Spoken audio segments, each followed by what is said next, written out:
Welcome and Happy New Year, everybody, to a whole new year of Dead Talk Live. And tonight, we are kicking the year off right with the Manson brothers themselves, Chris Margetis and Mike Carey. Guys, welcome to the show. How you guys doing? Hey, John, Good, man. we're great, How are man. you? Thank you so much for having us on again. Oh, man, I love talking to you guys. By the way, what'd you think of that new promo? Huh? Oh, That was new awesome. intro. the really bad part about it is the only bad thing is you see a guy like Keith David, right? And then all Yeah. of a sudden you cut to Mike and I, and I'm sure your fans are like, what in the hell is going on? The good news is, though, this is the good news. Since you're having us on first, we're the first guests in the new year, right? Exactly. Well, everybody who's watching, it only gets up from here. It only gets better. So your fans will be happy. So. You know, I have not done a show in 3 weeks, and that is the longest span that I have gone in almost 3 years. So I had a lot of free time for the holidays, and I've been an amateur video editor for 20 years now.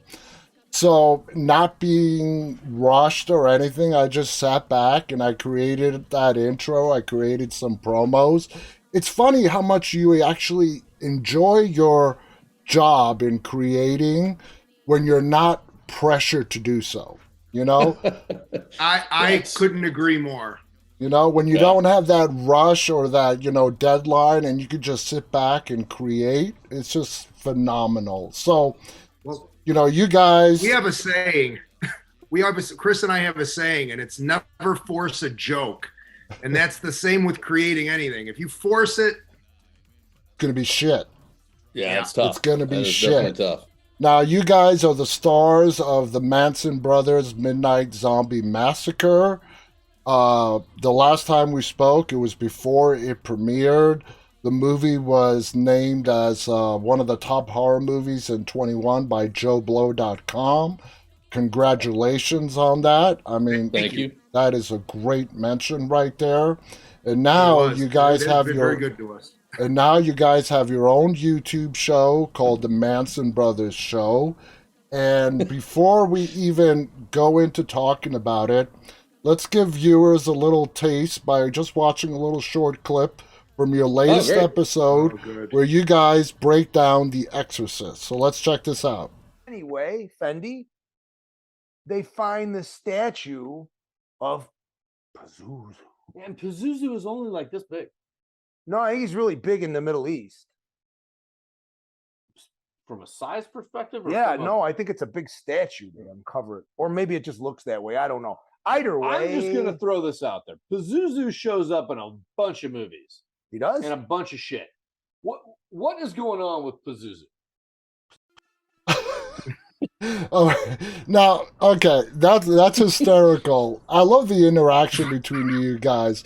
Now, that got me thinking. In The Exorcist, the original movie, I don't think Pazuzu is actually named until the following movies. No, he's not. I don't think they don't mention him until the second one. Yeah. They do show the very Pazuzu-esque face, though, right? I mean, that's kind Yeah, of they show that. the They show hallmark the of- effigy of him, Yeah. but they don't mention him by name. That doesn't come up till later. And, of course, we see the statue in the beginning with Max von Sydow, looking at that really scary-ass statue. And then that scene that you're talking about is sort of like a controversial scene where we get that split second of Linda Blair's face sort of flipping to her, to Pazuzu. Oh yeah, that real weird looking, like that with the white face with the dark under the eyes and That's stuff. the Pazuzu look. That's him or her or whoever it Yeah. is. Whatever. Yeah, so there's a statue pronoun of is these Pazuzu, days. and then there's an image of Pazuzu. It's two different things. I think. Exactly. Now, I don't know if you guys watched this show, but several years ago, there was a show called The Exorcist that hit TV. It lasted for I auditioned for it. That was shot here in Chicago, actually. Really? Wow. Yes. Did you audition for Pazuzu? Was that who you auditioned for? They're going to paint your face I white? auditioned for Man with His Pants Down Around His Ankles, number 3. No wonder you did. I know why you didn't get that one. But anyway, I'm watching this show, and when it starts off, you're thinking they just took the Exorcist name and they're making something completely new and different. But halfway through the first season, I got so pumped up when I found out that Gina Davis's character was Reagan from the movie. Oh, I didn't know that. I haven't seen the thing, so yeah, you guys. That's a very cool angle. I never saw that myself, but I like that idea. Yeah, I'm there watching the show from my couch, and she's sitting in church. She's going under a whole new name now, Angela or whatever, and she's telling her story to a priest, and she's like, "My name is not Angela. My real name is actually Reagan." And that's very cool. Jaw-dropping reveal moment. Yeah. And it got me so pumped up. I mean, I was just excited. You guys should watch it. The first season was all about Reagan's story, like to the present, from the 70s to now, and what her life has become like. And the second season follows a whole other family and what they're dealing with. And I was really upset. It was on Fox. I was really upset that Fox canceled it. You know what I mean? Well, let me tell you a little secret about Fox. And cancellations. Lay it on. Yeah.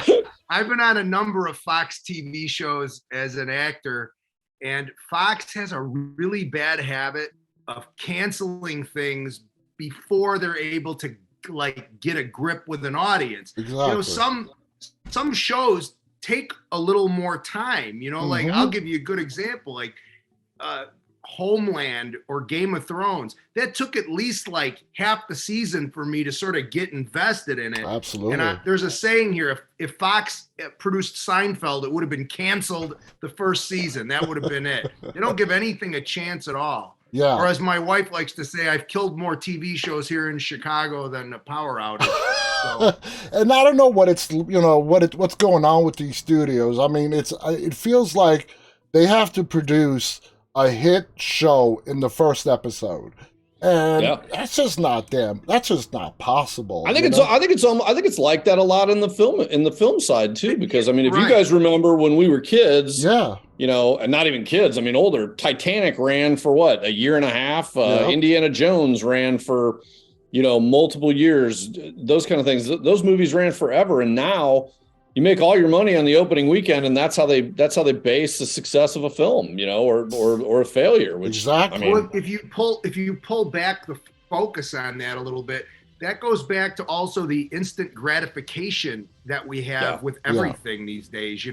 Whether it's Amazon or food, DoorDash or what have you. We want instant gratification. Well, it's the same way with the studios. They want instant gratification. They want gangbusters right out the opening weekend, but some things just aren't like that. I mean, we could name a bunch of. Welcome, Dead Talk Live fans, to three old cranky guys complaining about things nowadays. But that is so true. What Mike is saying. With your rock and roll music and your Dan Fogelberg. But it's so true, because even on social media, they say you have to start off your video, whether it's a clip or whatever, by grabbing the audience in the first 3 seconds. Well, and I post a lot of videos, and I can tell you by looking at the numbers afterwards, on even a fade into black shot with the first frame is going to do horrible compared to an explosion on the first frame. It's the if you watch our show, we do the same thing, and we were kind of told at the beginning, we always had this kind of introduction style thing, and then you go into the show, but it came out like, guys, you need to explode with like 30 seconds or less, and then we'll go to the to the intro, and then we'll come back, and it's how we do the show. I don't know if I'd say we explode with it, but you guys have that whole wrestling very setup. Punchy at the beginning with it. I mean, he does the intros, and he's really punchy about them, and that is attention grabbing. I mean, I don't know what else we could do aside from fire a gun off in here, which would probably deafen us. But we'll try that next time. But if you look at trailers, the trailers are that way too. It's always a downbeat bass chord, rope, and then a big explosion, and then a clip. It's all the same. It's Even the with world romantic of the span of the scrolling feed. You know what I mean? You're scrolling, and Yeah. unless something grabs you, you lose them. You lose them. Yeah. Now, I also think it's because Hollywood, the movie industry in general, treats the audience like the audience is idiots. Yeah. Right? They do.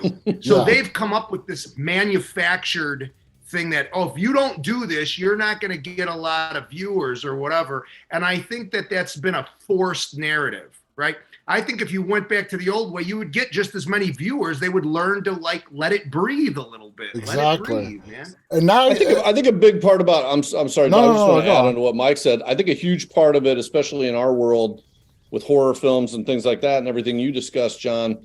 I think that's one of the best parts about the genre is that it's so tight knit between everybody that it gives projects time to breathe and catch their audience, and you don't necessarily see the immediate successes. It's word of mouth and it carries on. And I mean, Mike and I have noticed that from doing some shows this year that the crowds are, they're slowly but surely building, and hopefully that continues. And it gives me great hope for independent films, particularly in the horror genre, not just ours, but to watch people talk and have the things pick up steam and create buzz like there used to be, Exactly. and find some successes. And then you have people like James Cameron, where everything he touches is $1 billion movie on the first weekend. I mean, the sequel to Avatar broke like $1 billion in less than 10 days. Yeah. I'm like, holy. Hey, God bless them. Yeah. I wish it would happen to us, but I wish we had their catering budget to make a movie. Yeah, right. If we just had their catering budget, we could make a $50 million film. Seriously, yeah. Well, I initially thought before the movie hit the screens, I'm like, you know what? We're like onto a whole new generation now because it's been so long since the first one came out. I think this one is not going to do that well, but damn if I was wrong. I mean, that thing is blowing up the theaters, blowing up the box office, and God bless James Cameron. I don't know if he's like has a voodoo doll or something at home, made a deal if he with does, it's working. That's for sure. Yeah, whatever acificity bag he's got or whatever, it's working. So I saw it said recently, somebody, I can't remember who made the comment. I look at projects like Avatar like this, and I haven't seen it, so I'm not disparaging. Well, neither have I. Yeah. Hollywood isn't making movie stars anymore. They're making kind of franchise stars. Like when you go and listen, I love the Marvel universe as much as anybody, but it's Thor more than it is Chris Hemsworth. It's Captain America more than it is Chris Evans. It's the guys they're more their characters now. They're not bankable to go do any project they want and make money. Exactly. They're bankable as Iron Man, but I think that's a shame, because one of the things I thought was the coolest thing about movies when I was a kid was the great movie stars, the Clint Eastwoods and God, I mean, even guys like John Wayne, but I'll even take Davis it for that matter. I'll even take it to like Jean-Claude Van Damme and guys like that who were just they were money at the stuff that they did, and was he a movie star like Jack Nicholson? No, but he was a bankable guy in an action movie, and he wasn't an actor like Jack Nicholson, but he was a movie star. But it was going to be a good time no matter what, and that's one of the things I think has really been lost and is a shame, is that you don't have that real. I mean, Dwayne Johnson is kind of that way, but even with him, there's a little bit of an expectation of what you're going to see, and exactly, it's the role. He's more it's of the an role, image than like he you is said, else, Thor, and that's fine. Yeah, and I don't begrudge him that, and God bless him, because man, I'd like to be doing what he's doing. Absolutely, absolutely. Now, you guys in this latest episode of yours talk a little bit in depth about Linda Blair. Linda Blair, for me, growing up, I loved watching her on the screen. Of course, she's going to forever be known for The Exorcist and all the stories we heard surrounding her and how she got sick when she first watched it in the theaters and so on. But I want to mention to you guys two other films that Linda Blair did back in the 80s. And I don't know if you've seen them or not, but one of them was called Chained Heat. Okay. Yes. I have not seen it, but I've heard of it. No. Oh, we got to do a show about that. All right. Chained Heat, she co-stars with one of my guests, Sybil Danning. Okay. Yeah. I know Now, Sybil Danning. Sybil Danning was like a sex. She's a femme fatale. Yeah, she was amazing. And talking to her, I mean, she is such an open woman, and she made quotes like, the female breast is a very beautiful thing. And I'm like, I agree with you. I agree wholeheartedly. Yeah. And to hear her talk. Check them out in Howling 2. Yeah. But she went on to say that when Chained Heat came out, the weight of promoting that film fell on her shoulders, because there's a scene in the movie where it's a prison movie. It's a female prison movie where there's an assault that happens in the shower scene. And we see Linda Blair topless, and she felt and Sybil shared with me, she felt so uncomfortable filming that and was really embarrassed when the movie came out that Sybil had to do all the promoting. She had to go to all the events to promote the film. And it just goes to show you how times have changed and what life was like back in the 80s and the kind of mentality you had to have. I mean, this movie, Sybil said Linda Blair was really ashamed of it. I mean, what are your thoughts on that, Mike, and how things have changed? And well, I think I like it better the old way, where it was more like a road show, especially for the quote unquote B films, Yeah. They would send these stars out on the road with a print, and they would show up at a theater or whatever. And for the lower budget films, that's what it was. And I really think it was better that way. I really do. You don't have when something took time to build across country, right? You didn't have the instant media that we have now, where, like another good example of that is Halloween. Yeah. They released Halloween, and it sort of went across the country before it really got its rubber on the road, and it was better that way. I would have loved to have done that with Manson Brothers. And actually, we had discussed that at one point in time, of Chris and I, of us going out, getting a venue, showing up there. People wouldn't know who the hell we were anyway. Doing a Q&A, right? Like doing a Q&A type of thing? Yeah. Yeah, doing a Q&A. And we do a little live bit in character, usually when we go to the horror conventions, and it goes over really well. Doing that kind of stuff. And just, a little goodwill, a little promotion. And I think a lot of that goes a long way. The problem today is your stuff gets lost amid the myriad of other, thousands of movies that come out constantly. We did get a little chance to do a bit of that when the film released. We got to do a drive-in festival one time. Yeah, that was great. We had a premiere at the legendary Music Box in Chicago, the famous independent film theater, where we got to do a little bit of that. And I think especially for Mike and I, that's really our wheelhouse. We love to interact with fans, or even people that are just horror fans that don't know who in the hell we are. There's a lot of those out there too. Even people that come up and like, hey, you guys suck. And we're like, great, thanks for coming out. Yeah, I mean, it's just, it's nice to be able to talk with people who, are like-minded. We like the same stuff. We're the lucky guys that got to do it. But I mean, that would have been awesome for us, because we love going out and interacting with anybody who's around. If we could have done that drive-in setup, 1,000 more times, I wouldn't have complained. I mean, that was fantastic. Great. And it sounds like you guys just really enjoy listening to the fans, meeting them. And I'll tell you, it's the best part, man. Without sounding arrogant, we're the two most grateful guys in the world for anyone that watches our show, watches the movie, reaches out and says, hey, I saw your movie. It really was fun. And or hey, I watched the show.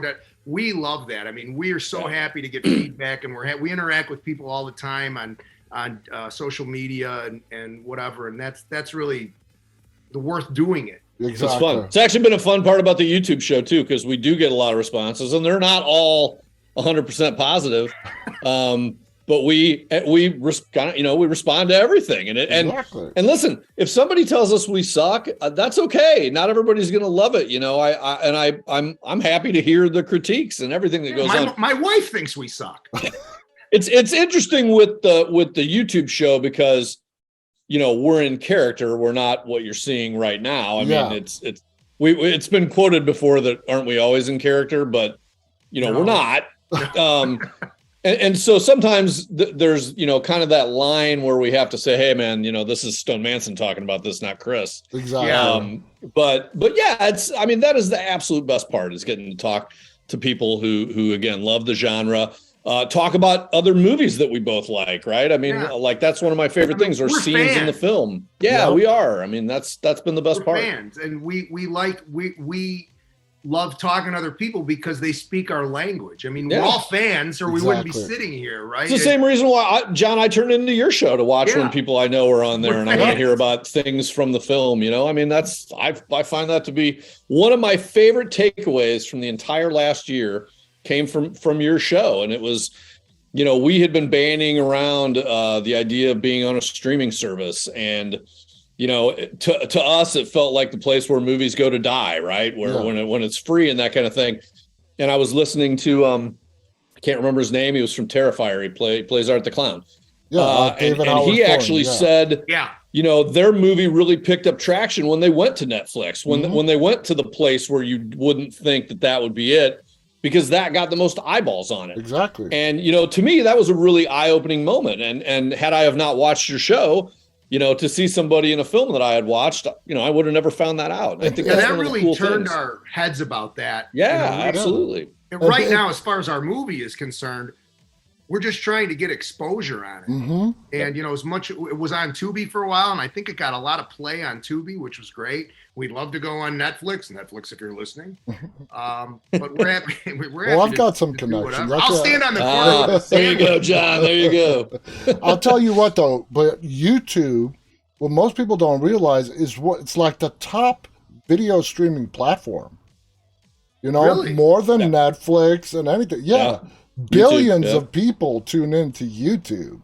The problem is there's so much out there. Exactly. Like we're still trying to figure out the pitfalls of how to get an audience. Algorithms. Right, algorithms. Getting found. Oh my God. When I started this thing, and I'm still learning how to tweak it here, tweak it there, just to build it up and keep getting more viewers. Now, going back to Linda Blair, I've got a second movie. 80s. Right. This is another 80s B low-budget horror movie called Hell Night. I don't know. I love that movie. Love Hell Night. I love Hell Night. We're actually going to do a show on that. Now, it's got a Van Patten in it, right? Yeah. Did we talk about that on the show? Yeah. It's from 1981, and for people who haven't heard about it, it's a bunch of college fraternity sorority kids pledging, and they have to spend the night in this mansion that has a folklore around it about a man who killed his family, and the Garth brothers. Wasn't that their names? I think they were the Garth brothers. I haven't seen it for a while, but I think it was like that. And the thing about it was, here's the funny thing about that film. That came out during the slasher cycle of the 80s. Yeah. And before I had seen it, I assumed it was another slasher movie, which it's not. No. So if you have not seen this film, watch it. In fact, it's a really good movie. Really good. One of our upcoming shows. Absolutely. I love that film. And that's just another film. It came out in 81. That's just ingrained as part of my childhood. Now, I want to play another clip. From your show. And this is on you, Chris, where you're talking about Washington, D.C. It's not anything bad, but let's check it out. Anyway, Fendi, they find the statue of Pazuzu. And Pazuzu is only like this big. No, I think he's really big in the Middle East. From a size perspective? I think it's a big statue they uncovered. Or maybe it just looks that way. I don't know. Either way. I'm just going to throw this out there. Pazuzu shows up in a bunch of movies. He does? And a bunch of shit. What is going on with Pazuzu? All right. It got cut off there, but going back to the whole DC thing, Chris, you mentioned that, DC... you're right. It's just a political shit show. It's interesting. Again, that's Stone Manson speaking and not Chris. However, in defense of Stone Manson... Disclaimer! Chris was one time the best man in a wedding in Washington, D.C., and I tried to organize a bachelor party for this wedding. And I couldn't, let's just say I couldn't find the appropriate places to go, appropriate places to go for a bachelor party. And I remember being there the whole weekend and trying to find, like, say, what's the best, I don't know, let's say steakhouse in town, or what's the best place to go for cocktails, and nobody could really come up with anything. And I came to this conclusion that while it's obviously known for politics, and it's the hub of politics for the world, for God's sake, it's just not known for a whole lot of other things. And like I said, the sports teams are all pretty bad. Don't tell no that, one's really from there. Don't tell that to right? the Redskins fans, or whatever they're called now. I know. Yeah, the Commanders. The Commanders, yeah. The Commanders. Everybody's a transplant, you know what I mean? So there's not a lot of homegrown folks like Chicago. Hey, some of them people need them organs. Don't be banging on transplants. Yeah, it's well, it's an interesting town. So I'm a transplant to this area from New York City. I'm born and raised for 23 years. I've been living in Northern Virginia now for 25 years. And Mike, you said something interesting. You were talking about famous people from the D.C. area, and you mentioned Dave Grohl from the Foo Fighters. Yes. Now, I'm a huge, Foo Fighters fan. I love Dave Grohl, and that leads me to Dave Grohl's horror movie. Have you guys seen Studio 666? I have, yes. Okay, that is a horror comedy directed by another one of my guests, B.J. McDonnell, and it's a horror comedy, okay? And it leads us to the next point. I think horror comedies and pulling off that balance is probably one of the trickiest things in making a horror film. All right? Agreed. I mean, Chris, what are some of the secrets to pulling off a good horror movie where you maintain the horror aspect, but yet add some light comedy to it as well? Well, I secrets would be if I was 100% convinced that we'd pulled it off, but I feel like we did to a degree. You guys did a great job in Manson Brothers. Well, thank you very much. I think one of the things that at least from our film it was really important was we wanted to make sure that when we did something that was comedic, it was comedic, but that when we did something that was violent or action based or whatever, that wasn't comedic, that was 100% as gory as we could make it or as action packed as we could make it. And I think we tried to let the comedy be, like locker room natural humor, versus kind of punchline beat, type of comedy.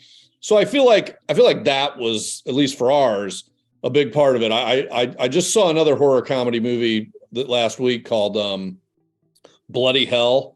It's an Australian one, and I feel like that one really pulled it off well too, because again, all the humor kind of happens with the guy talking to himself, and the rest of it is just a nightmare scenario with a lot of violence. And so I think if you really, if you want to go straight comedy with some horror, I think you set it up differently than the way we tried to do it. So I think there's a couple different routes you can take, and I feel like, So basically, like Mike, it's basically compartmentalizing the horror from the comedy and let them have their own place in the film.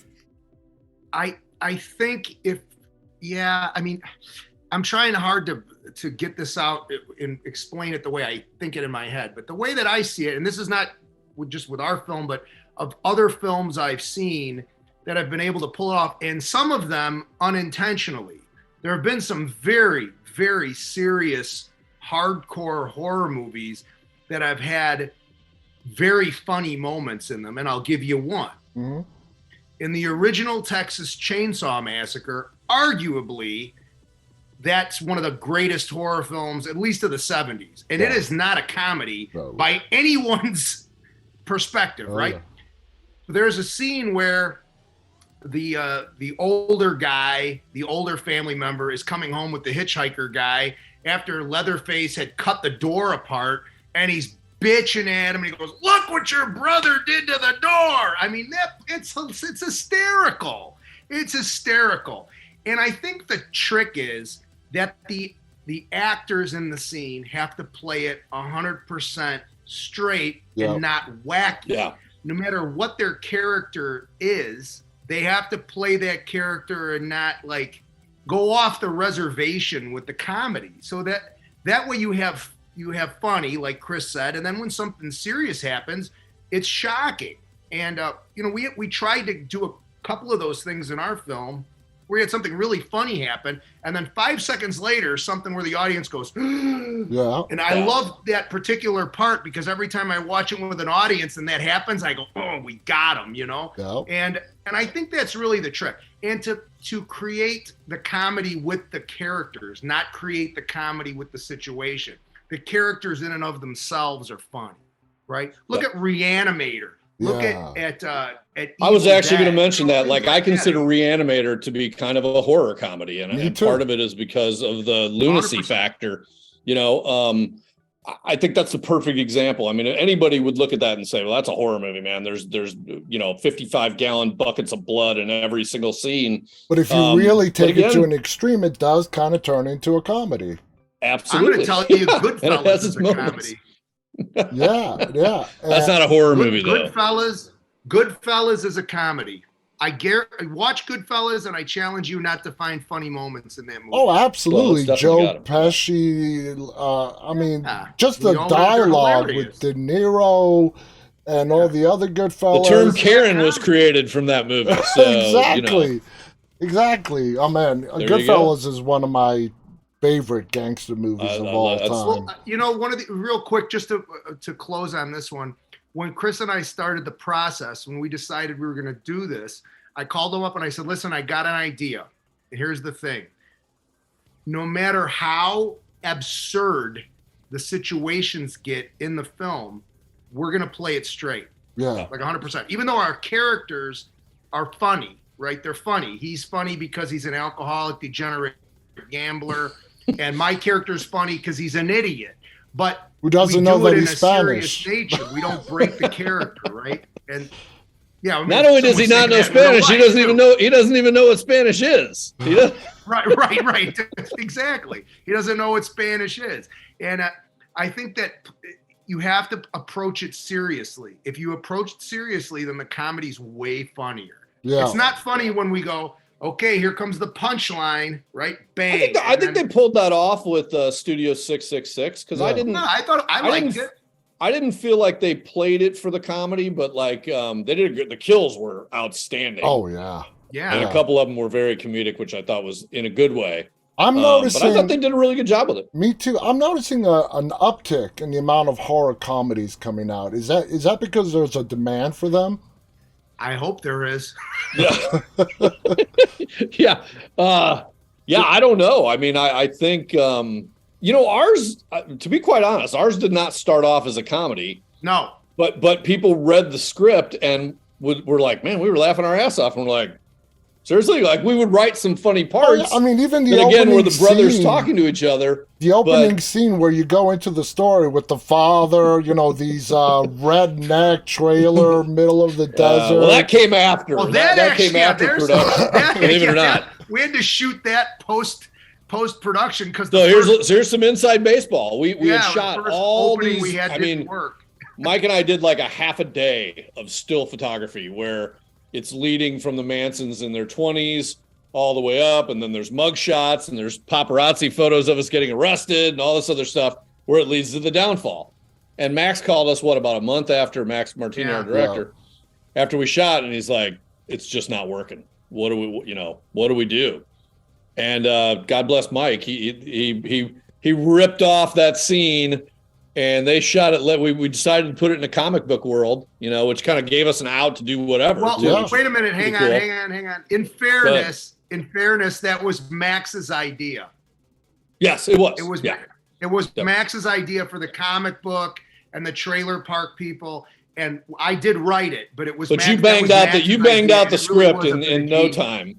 Yeah. Yeah. That was hysterical. And a little secret: if anybody out there's seen the movie Eli, Charlie Shotwell. From Eli, who's the star, is our little kid in the beginning of the movie. Really? Yeah. Yeah. Yeah. Actually, I knew that, but I've forgotten all about it.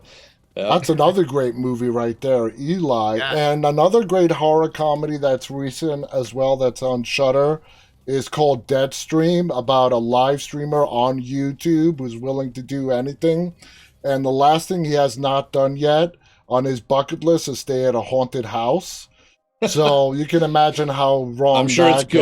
goes. I had the I want to watch that now. I might Yeah. watch that when we're done. and that is becoming I'll very throw popular. I'll throw out another option for people. There's one on, I think it's on Shudder, called Yummy.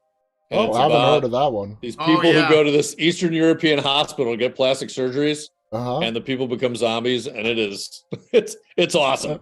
It's like, We gotta check it's those That's out. worth a watch. I don't know if I'd call it a comedy, but it has some oh, funny it's parts. got its comedic moments, but of course There's everybody lots watch. of them. I mean, go there's see- Return of the Living Dead, and there's Fright Night, and Be you sure know, to watch the Student Manson Brothers Bodies Midnight is another Zombie awesome Massacre one. before all of these suggestions. Absolutely. Yes. I mean, Go to the guys, suggestion. your guys' movie, it's Shameless hysterical. plug. It's funny, it's scary. There's so many moments in that film. The interactions between you two guys is what makes the film, and then all the other stuff added in. Thank you. With the guy stuffing his underwear. Well, wait a minute. Big Let me Wang. give you another inside baseball about that particular character. So in the movie, that particular character is called Big Wang, and he's a Uh-huh. professional wrestler with a great big wang. But originally, Big Wang was a huge Asian guy.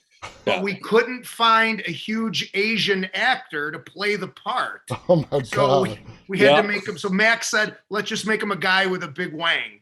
So we're like, okay. And then the sock. Yeah, and Sean Dillingham, who plays the character, is just a phenomenal actor. He's in a ton of Yeah. stuff, and he just pulled it off. Great stand-up comedian too. Yeah. You know, one of the things that I wanted to touch on just very briefly, and the YouTube show itself. I mean, that was kind of the genesis of the YouTube show, was when we got asked to do it.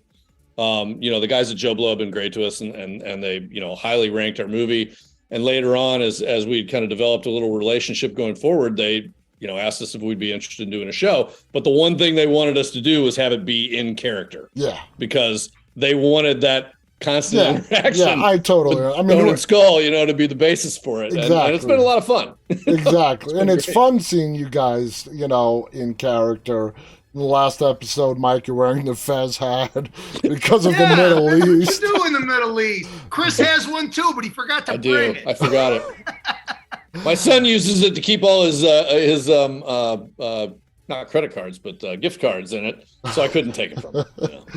Anyway, we're out of time. I want to thank you guys so much. I can't believe we're almost into 40 minutes. The movie, guys, is called The Manson Brothers Midnight Zombie Massacre. Where is it streaming exactly right now? I think it's still on Tubi, but you can get it on Amazon or All the major Apple TV anywhere. Yeah, Yeah. yeah. All the majors. It's on YouTube, Amazon, iTunes, Vudu, Redbox, IMDb, Awesome. video on demand everywhere, and you can purchase the Blu-ray or DVD off of Amazon, or if you get it off our website, we'll sign it for you. Nice. we'll sign it for you. And new Nice. shows of the Manson Brothers show come out every Monday on the Arrow in the Head Show Network on YouTube. So everybody join us, send us emails. We love to answer questions. Please give us a like, have a blast. subscribe to the Yeah. channel. Yeah, subscribe to the show, watch it. They're in character, so it's like every Monday you're getting another part of the Manson Brothers. So definitely check Whether you it like out. it or Hopefully a not. sequel coming soon. I want to thank my guests, the Manson Brothers, Chris Margetis and Mike Carey. Thank you to the audience, those of you who are tuning in live and those of you who will be watching this later on. 2023 is off to a great, great start. Until tomorrow, stay safe. And on behalf of all of us, stay walking. Good night, everybody.